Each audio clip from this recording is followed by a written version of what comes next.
Hi, and welcome back to another video in my Line 6 Helix creating a tone series. I've been getting asked a lot lately in the forums and in the Facebook group and through emails and messages about talking about dialing in a live sound. This is something I've kind of avoided talking about because it's a pretty tricky thing. Everybody's monitor system is going to be different. Everybody's guitar is going to be different. Everybody's taste is going to be different as well in what they like to hear. The way they play with their hands, the way they attack the strings. And that really goes for any patch you're dialing in, whether it's studio or live. But with live, the other problem is we're going to be playing at quite often loud volumes or very loud volumes, which really changes the tone shape or the tonal shaping of the sound we may have dialed in at a lower volume. I don't know if that's the right terminology to use, but I think you understand what I mean. So it's a pretty tricky thing. And the other thing is how, if I was sitting here playing through an FR style speaker, how would I have that translate over a YouTube video? I'm just going direct with the Helix as an audio interface, USB straight into my DAW. So I guess I kind of avoided that, but in talking with a few different folks online, I thought there might be a video here to be done just talking about some possible tips that I've maybe come across in translating the sounds I dial in the studio for live. Having said that, I just want to mention something is in all my time of using modelers, I've used everything from the Kemper Profiler, used the Atomic for a little while. Now I'm using the Helix. And even really back to when I was using tube amps, any sounds that I found I dialed in the studio always seemed to translate very, very well live. And I thought a lot about why that is. And a lot of it is just, like I said, a personal preference thing. Sometimes people are looking for different things than I am, obviously. So all I can do is speak to my experience with it, and hopefully it'll help somebody. But by no means am I always like to stress, I'm not trying to say that, whatever I'm saying here is the only way to work or anything like that. It's nothing to do with that. I really want that to be clear, but I'm just going to throw some of the ideas that I've thought about out there. So, like I said, a lot of the sounds I end up dialing in, I find just translate well live. And I thought why there might be a couple of reasons for that. Well, one thing I wanted to mention, and this doesn't have anything to do with the Helix, but I know with all the experience I've had playing live, one thing that always bugs me from very early on when I started playing live with a band, and this may sound kind of funny and go against what a lot of other guitar players feel, but I really never liked to hear myself sitting above the mix, let's call it. And I know some guitar players like that. They like to really hear themselves playing a lot or quite loud over top of other things. Now, don't get me wrong. You do have to hear yourself, and you want to hear yourself enough so that you can tell whether your intonation is on, whether you're playing the right notes and whatnot, right? But I think maybe it goes back to the fact that from quite an early age, I spent a lot of time doing studio work and recording.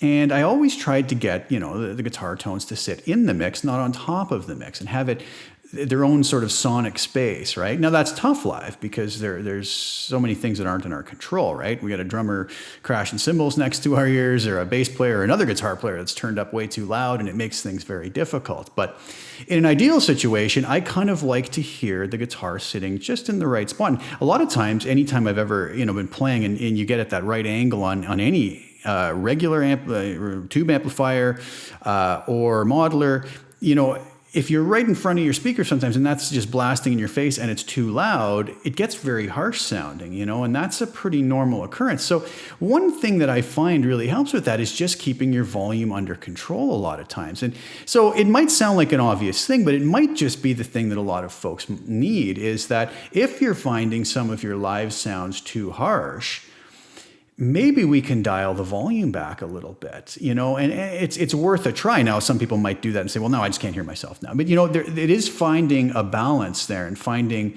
just that sweet spot, let's call it, where things may not be so harsh and so, ear splitting when it gets up to that level, right? So that's just one thing I wanted to throw out because, and that's why it makes it so difficult to talk about live sound, because everybody's workflow is going to be so different. Some people might like to go up there and just crank it, whereas I would grab that same guitar and I would go, whoa, can you turn that down? It's just, tearing my face up. But somebody else, no, that's the way I like it, In that case, it's probably going to be hard to avoid that harshness because, let's face it, especially if we're dealing with distorted guitars, loud distorted guitars, there is a certain level of harshness to it. We would never want to go slap our ear up against a speaker cabinet while somebody's playing at a loud volume, right? It's going to be harsh. So standing back a bit from our speaker too, maybe not being right on top of it. And again, small stages sometimes makes that impossible, but finding that sweet spot on stage where we're not getting that direct sound hitting us right in the ear, right? That's obviously not Helix related, but just a little thing that I've found from my experience is that sometimes just standing in a different spot, keeping that volume a little more under control and just finding that real sweet spot, sometimes just turning down a touch can make it so that sound isn't so harsh. Now, that obviously doesn't help us to dial in our Helix none, but I just figured I would say that to start off with. But what are a few things we could do if we are in a live situation and we're finding maybe that patch we dialed in at home is not working out quite as nicely for us as we once felt it was when we were playing at a lower volume? Well, there are a few things. Now, one thing I want to talk about, and this, a lot of people might be expecting me to jump right in and talk about EQ because that's where everybody seems to go with this. And we are going to talk about EQ because that's probably one of the most important things in understanding how we can dial that in to making our live sound better. But let's talk a little bit about effects, especially specifically delay and reverb, okay? One thing I've noticed in the other series of videos I've been doing where I've been getting users or viewers submit me their patches for me to edit and work on, one thing I've noticed is a lot of times the delay especially is turned up quite loud. What I mean by that is the mix is turned up so that the delay is mixed in probably more than I would want to hear it. And sometimes even the reverb was mixed in a little bit more, right? Now, there are creative uses for delays and reverbs where we do want them to be very out front, very noticeable. Sometimes we want that reverb to be used as an atmospheric thing. So I'm not talking about that. I'm just talking about your general purpose tone where you want the sound to kind of cut through the mix, but without being harsh, right? Well, let's take a look. I have this sound up here. This is actually the tone I used for the cover solo video on Ladies Night in Buffalo, Steve Vai solo on that. So what I'm using here is the Friedman model through kind of my general template that anybody who's watched my other videos will be familiar with. I'm using the split block feature I've been using a lot lately into a 412 Greenback 25 with a 4038 ribbon, but it's balanced off here by boosting the highs by 8 dB, cutting the lows by 7.4 with a split block. So that's, basically this tone you're hearing here.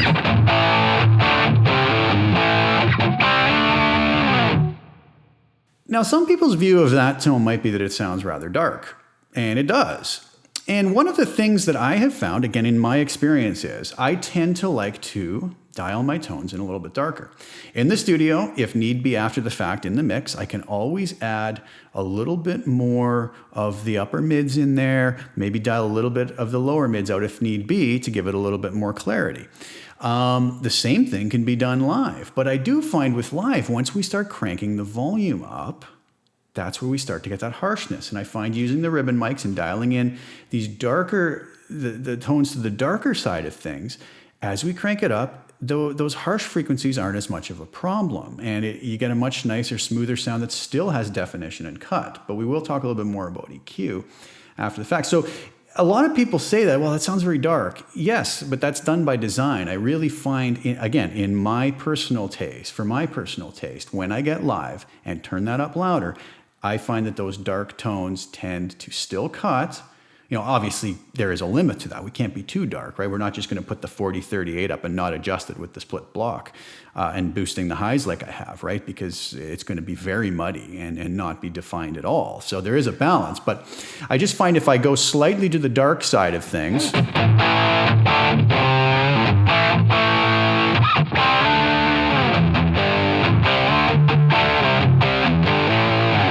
and actually, just before I shot the video, I took the time to really crank this up to a pretty loud volume, and I found it stayed really nice. Now, obviously, that's going to change if I had a drummer behind me or a bass player and everything else, right?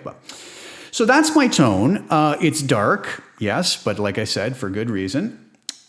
all I have on this is no real change on the parametric EQ I have at the end, other than I have my high cut at 12 kilohertz and my low cut at 80, which is a starting point I use, and we'll come back and talk about that in a minute. I have my delay off right now, but let's take a look at the reverb like I started discussing a minute ago. One thing I've noticed is a lot of people like to really dial that reverb up. Now, what happens with the mix control? Here's the sound of this tone without reverb.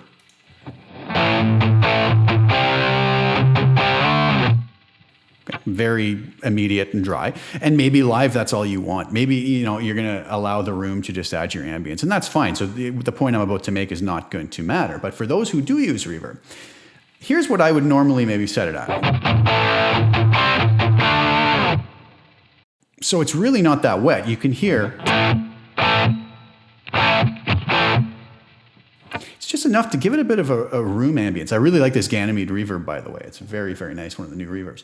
I have the pre-delay set at 0 milliseconds. Now that's another thing with the pre-delay. If we even bump that up to, let's say, 5 or 10 milliseconds, what that's going to do is it's going to give us a 5 or whatever our setting is, in this case 10 millisecond, of just our normal note coming through, and then the reverb's going to come in, right? So it gives us maybe a little more clarity in our pick attack.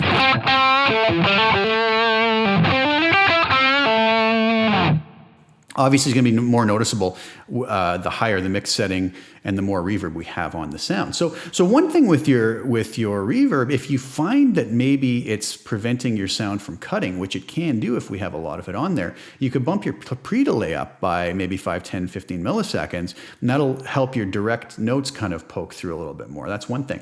But just overall, let's take a listen what happens if I take this tone and then bump the reverb up even more to 50%. I don't know if you noticed, but the immediacy of the sound, the ability of that sound to cut through has come way back now. And let me actually just do this. Let's assign this to my expression pedal 1, and I'll sweep through it as I'm playing. And you'll really hear how the reverb can make our sound sit forward in the mix or sit back in the mix, right? So here's it with it on 0, and I'll gradually sweep it. Just watch the percentage here to hear how much you're getting on the mix. Oops, sorry about that. Okay, so.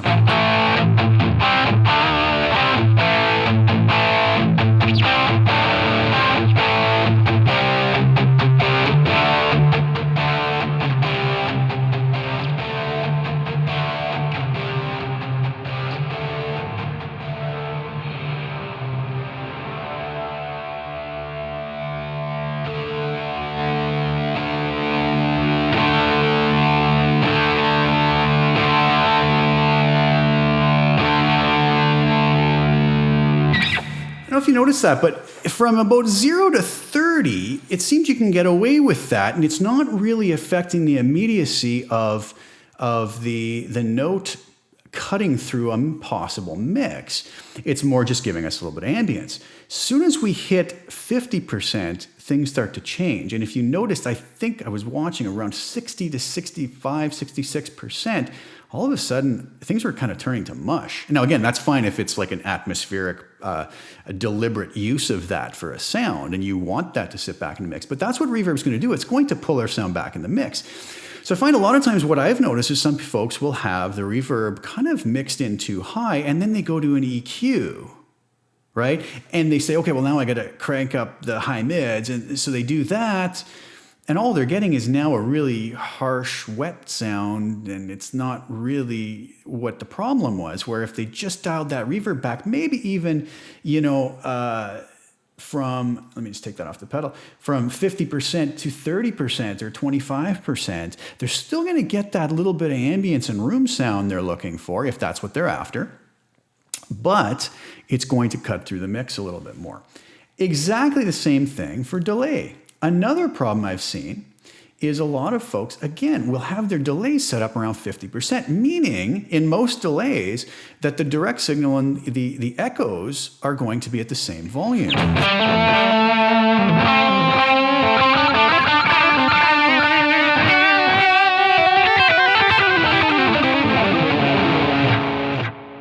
that can become a real drug because it does make it easy to kind of rip around the fretboard and make everything kind of run together nicely, but we lose our definition. So if what we're looking for is a sound that cuts, but without having to dial in all these harsh frequencies, that's a really bad way to go about doing it, because the more we put that in, unless again, it's for a special effect, that's perfectly fine. You know, I'm not talking about creative things. I'm talking about just general purpose. So what I end up finding myself doing is pulling this back in the 20 to 25% range. And a lot of this I've repeated in previous videos, but I thought I'd just put it together more into a specific thing for helping our sound cut live. So here's where I might be on the delay. Now, that might be a little, you know, light for some people, so we could probably bump up to 29, 32.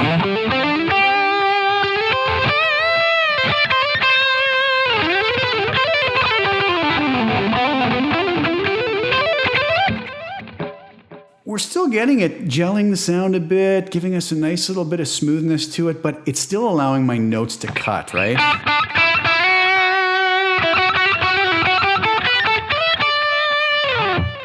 Whereas if I'm up here at 50,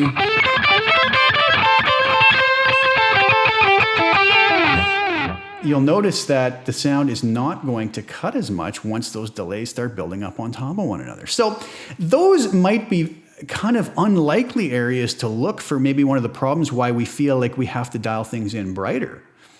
Because maybe our effects are kind of swallowing the sound up a little bit, and then we go to EQ and start bumping those high mids or highs back in. We end up with a harsh sound, it's wet, and it's kind of working against itself and not going to really sit properly.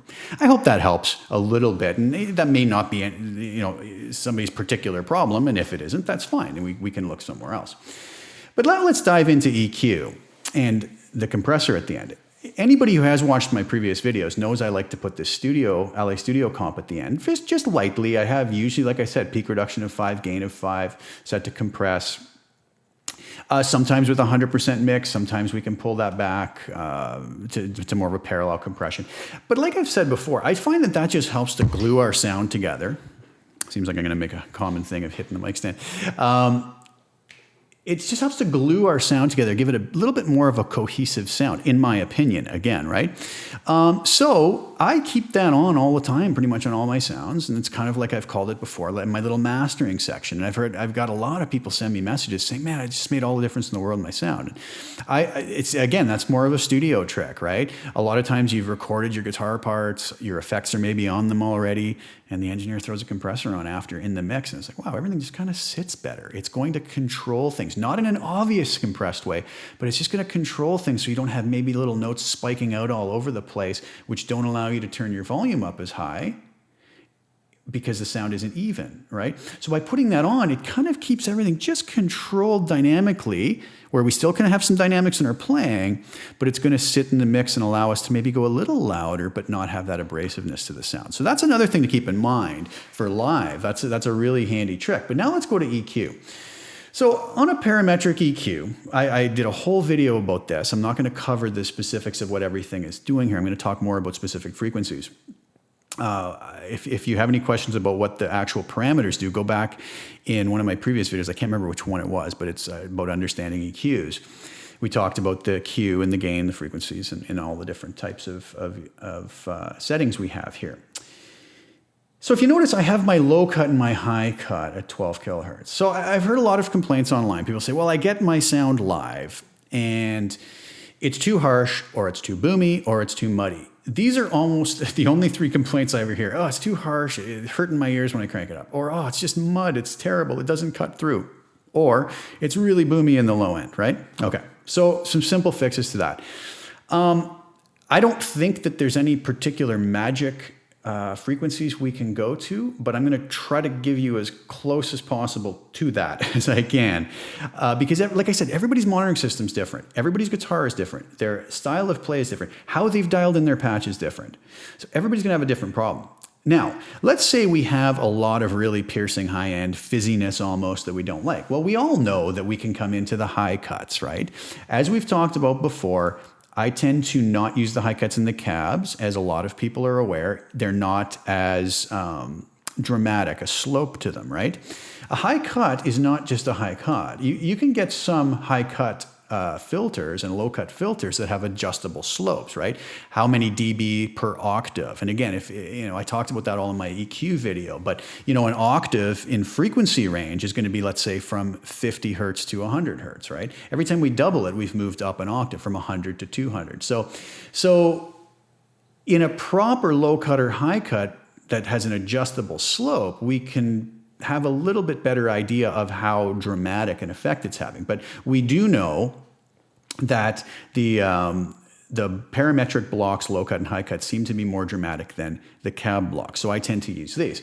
Now I always kind of start as a default setting of 80 hertz on the low cut and 12 kilohertz on the high cut. Now that might work in the studio or might work for certain sounds. But let's say that we get to our gig and things are sounding very, very harsh.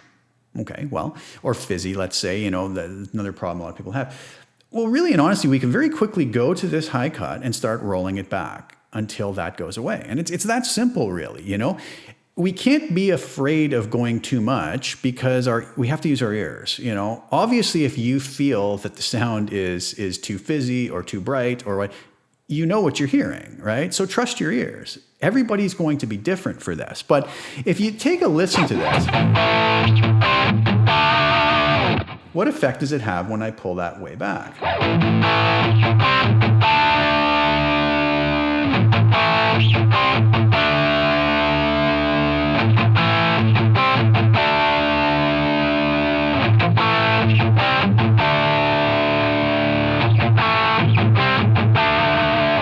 Well, obviously my dark tone has gotten a lot darker, right?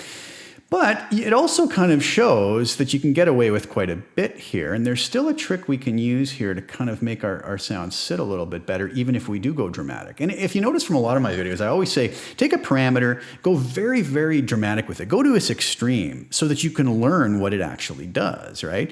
And then you'll know very quickly, I like the sound of this. I don't like the sound of that. So obviously that's a pretty steep cut. But let's say that and I found when I cranked this sound up quite loud before, I thought if I was really ripping on stage with this sound, it might get a little bit too much of that high end. So I thought, okay, what if I pull this back to even, let's say, 8.5? That's fine. But then the complaint is, well, now things are even darker and I need it to cut more.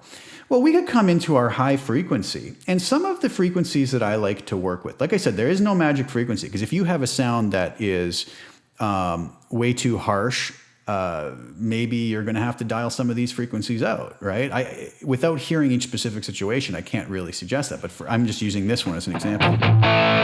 So I could go into maybe 4,000 hertz and maybe a Q of 1.4, and I'm going to start bringing this gain up.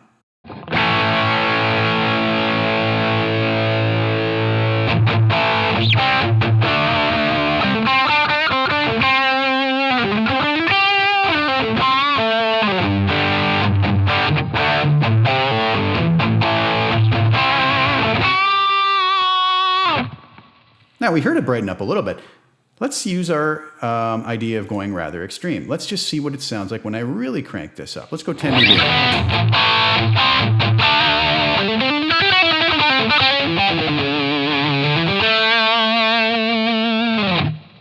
Now that's very extreme, and I wouldn't go there. The sound is thinned out a lot, but there's certain parts of that that are kind of nice. Now if I did that same thing, but with my high cut still...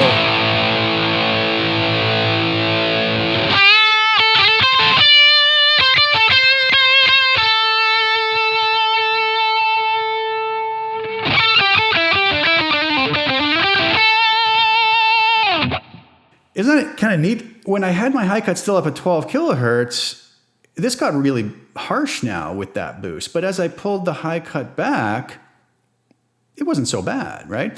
So let's keep the high cut at 8, and let's just find a more of a happy medium for the high gain here.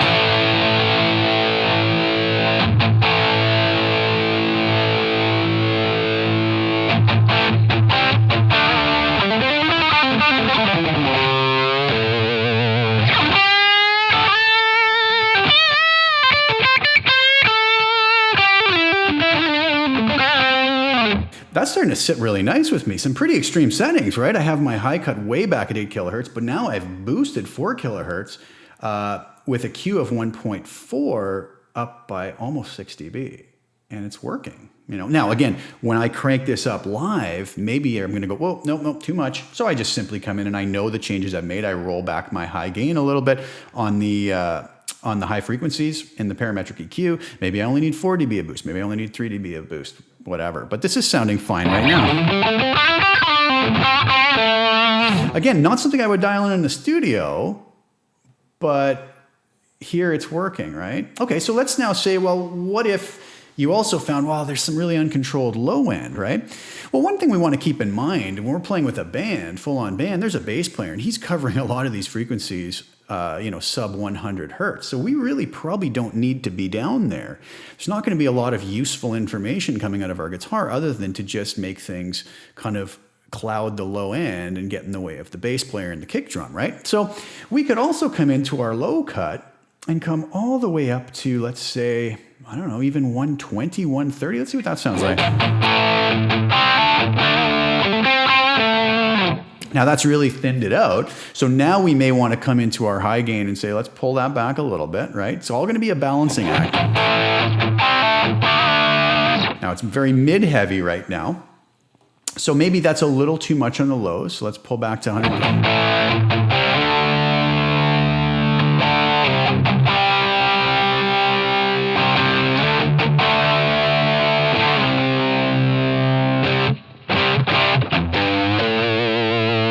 Let's stay there. That's all sounding all right to me. And again, this is going to be a lot of personal preference here, right? Somebody might want a little bit more of this. See, that's starting to get a little bit harsh and tiny to me. I would probably end up...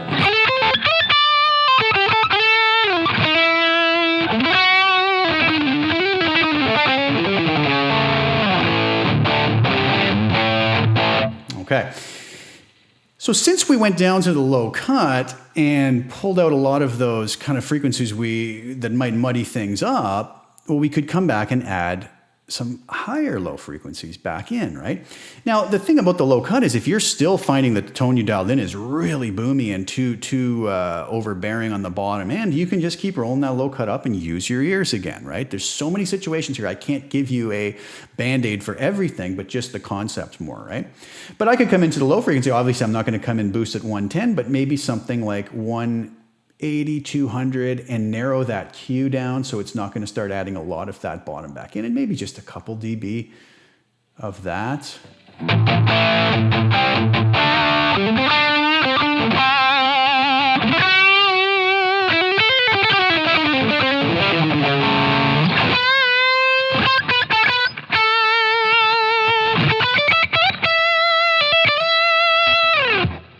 Right? Now, you might say, okay, well, I want maybe a little bit less mud, even a little bit more clarity. Now, a lot of times we always end up going into an EQ and boosting, right? Whereas sometimes a gain cut or a frequency cut can be just as useful. Now, one of the other frequencies, other than around like say 4 kilohertz or 3 to 5 kilohertz and maybe 180, 200 hertz that I like to deal with on the guitar is around 400 hertz. Now, you got to be careful with this. You don't want to pull too much out. But this is where a lot of the mud is going to live if things are kind of muddy. And again, I'm going to take the Q and just kind of make it narrower. And we'll pull this back like 2 dB maybe.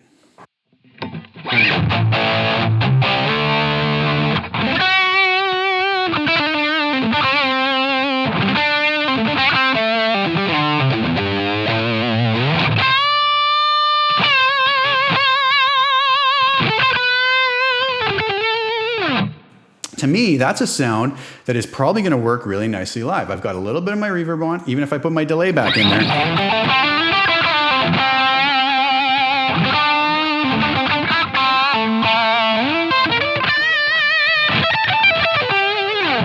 You notice that delay didn't really affect how it's going to cut through the mix, right? So now if I take that and turn this EQ off altogether,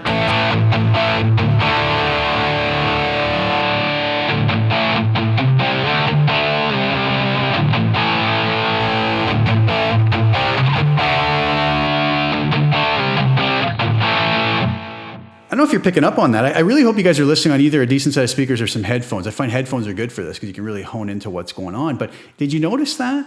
things just got nicer, in my opinion. Again, somebody might say, I hated it, and that's fine. I'm okay with people disagreeing. To me, that just sounded more polished. That sounded more like a record now, a little bit less harsh, but still had definition and cut, less mud, but a fullness to it,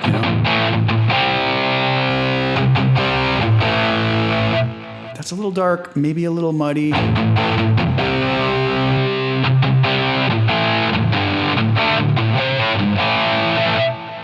But cuts, right?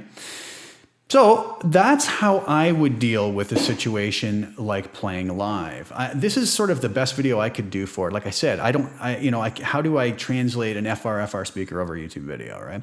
So I can just talk for sort of general purpose changes, small changes at that, but things that I think might help a lot of folks take sounds they dialed in at lower volumes and then apply these to live sounds where they're playing a lot louder, right? So just to recap again, we got our sound set up, right? First thing we want to be careful of is our reverbs and our delays. Let's try not to wash our sound out in that so that we're going to lose that definition and that ability to cut through the mix, which then causes us to want to go and over EQ maybe, and then we get this harshness back into it and we're constantly struggling and fighting effects versus EQ, right? And nothing ends up sounding good in the end. So once we have those under control to a reasonable place, we can come into our EQ. If things are sounding really, really harsh or fizzy, roll that high cut back as far as you have to until you sort of hear the offending sound go away. Whatever it is you don't like about it, go away. Just like the low cut, if there's something boomy in the bottom, dial that up until it's gone. For my sound, it seemed to be around 110 hertz. Maybe somebody else has dialed in a really heavy metal sound with tons of bass, and they're going to have to dial that up even more. I don't know. It's going to depend. But, just keep going until your ears tell you what you want to hear. Like I said, we're obviously, if we're not happy with our sound, we know there's something wrong. We're hearing that it doesn't sound good. So we should start to hear when it does sound good if we start making these changes. So just roll things up, roll things back until you find that sweet spot, right? So I have it back to 8,000 kilohertz. Now that dulled the sound. This maybe thinned the sound out a little much. So now I jump into my parametric. I go down to my low frequencies. I go somewhere a little above where I'm cutting. And I, narrow the Q down, boost it up a couple dB. Doesn't have to be too dramatic. The highs again went up to in my 3 to 5 kilohertz range. That's where I find in the studio and live, I tend to boost things up a bit. Doesn't have to be super dramatic. I went pretty heavy here because it just sounded good. I might change that if I got this into a live situation. I might go, oh no, a little bit thin. And it's as simple as reaching down and dialing that back. Another point is we can do all of this on global EQs as well. The reason I'm not showing you that is I'm hooked in via USB, and I don't think the globals have any effect on the USB out. So that's why I'm sticking with this. But the same principles can all apply to the global EQ as well. And then the mids, my magic frequency there, if it's sounding muddy at all, if things are lack of clarity, I would go in around 400 hertz, maybe a mid Q of 1.6 or so, and just pull it back a little bit. Not too much because we don't want it. A little goes a long way here. Sometimes we pull it back 1 dB and it's just like, wow, just going to open the sound up a bit. That mud is gone. And then you're not going to have to feel like you have to crank your volume maybe as high to hear yourself, right? And things are going to sit nicer in the mix, and your bandmates will probably thank you too, right? So I don't know if that's of any help. I hope so, guys. That's about the best I can do for talking about live sound and just in my experience how I would work. And I mean, it's always worked for me. I can almost kind of do this instinctively before even getting to the gig. And knowing that what's going to work. Now, I may in sound check have to tweak here and there just based on the venue or the stage or the layout of the stage. That's the problem, right? There's so many variables here that's going to be hard to say, oh, just do this and it's always going to work. It kind of would be nice, but it doesn't work that way, right? So I hope that helped, guys. I wasn't actually going to do this video this week because I have a few others I'm going to be releasing. I don't want to bombard everybody with too many, but I figured this, since this has been getting a lot of attention, a lot of people have been asking about this, I figured I would throw this one out. And again, leave me your comments. I'm more than happy to read them. Tell me what you did or didn't like about the video, because I'm sure there'll be some things that a lot of people would find don't work for them, but that's just my findings. So please subscribe if you haven't already, and I really appreciate all the support and the kind comments, and we'll see you guys again really soon.